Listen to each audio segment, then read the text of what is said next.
Hello. Hi guys. My name is Tatiana. My name is Angel. And we're the Makers HQ. We're a married couple who bought a sublimation machine and we are trying it on as many things as possible. Okay, so today's video is all about tiles, all right? So we really wanted to create a video that you could see, for instance, if you're an artist or a creative, a photographer, you can think of a way to sell your art onto something. So meaning if you have a lot of photography, a lot of photographs rather, a lot of drawings that are a collection, that are, you know, a series, putting them on tiles, it's extremely easy, and I find that it's a very pretty, it's a very beautiful support, okay? So we did do a tiles video in the past at the beginning of our YouTube career, and this was the result of one of them. And this is a series that we're going to actually be doing today, Sublimating. It's my series on, it's called the Floral Collection, basically. And it's all about women amongst flowers, looking beautiful, frolicking. Well, not really frolicking, just looking beautiful amongst really big flowers, all right? Just a tiny background. My background is actually in both fashion illustration / fashion design, as well as in landscape architecture. So a lot of my work does have landscape or landscape elements. And this particular collection is a combination of all of that, right? Okay, so that's that. So one of the things that's the most important when doing work on tiles is that you're going to need to put something between the tile and the actual sublimation paper, right? So you can't put it directly, you can't do the sublimation directly onto the tiles. Unless you buy the tile that is ready to go for sublimation. For sublimation, so that's not a problem. You just do it. Exactly. But if you're gonna just buy the tiles from any hardware store, which is what we did. You need to put something like varnish. It can be varnish.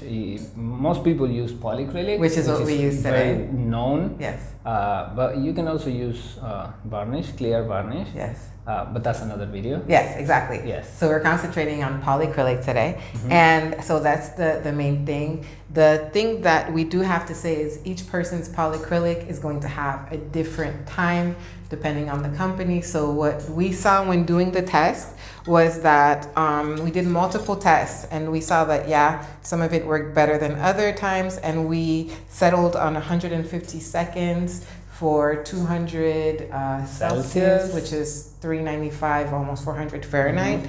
That's what we'll be doing today, okay? So I'm very excited to see how they turn out.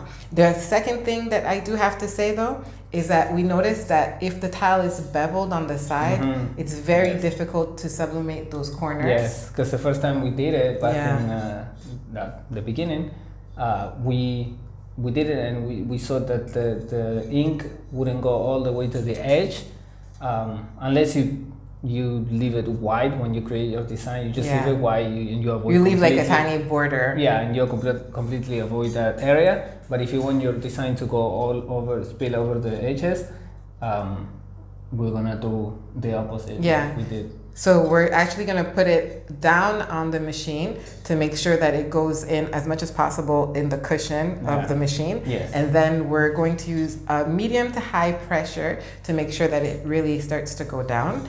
And again, at 150 seconds for our case, and 200 degrees Celsius, which is almost 400 Fahrenheit. And that's it, so let's try it. So you want to make sure that you protect your machine always. We just put a tiny piece of paper. We put this piece of paper, so this, because we put the tile upside down, and we don't want if anything happens, we don't want the ink to go to this paper, which you can change at any time. But it's annoying to change it every time you mess up, right? Yeah. So we put this paper in between just to protect it.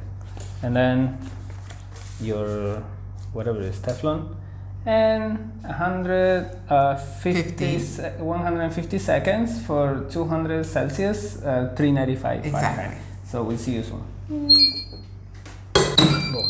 always have your gloves ready to go when you do tiles, because they get very hot. So I'm gonna take the tape from here and then flip it. Right. Wow.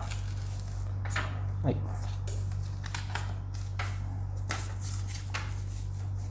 Okay.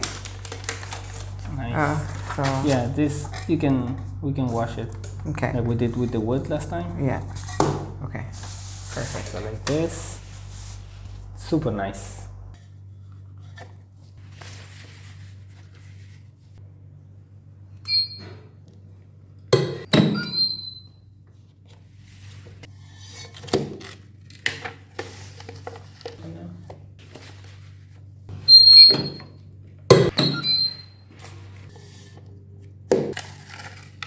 Okay, so this is the result. I love the pieces. This was the one that we did in the past, and then these are the pieces that we did today. Now, on a couple of them, you see that there are some specks. That's my bad, because I actually didn't put it as thinly and as evenly as I should have. And usually Angel is the one who does the polycrylic, so I take the blame for that one.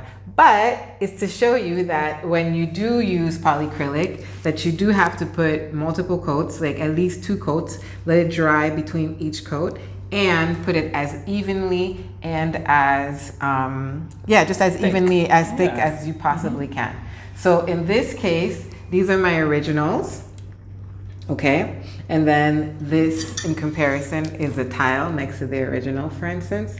And I do everything by hand. So of course, when I print, the colors are a little bit different, but I still love the way that this girl and all of them look. I'm very pleased.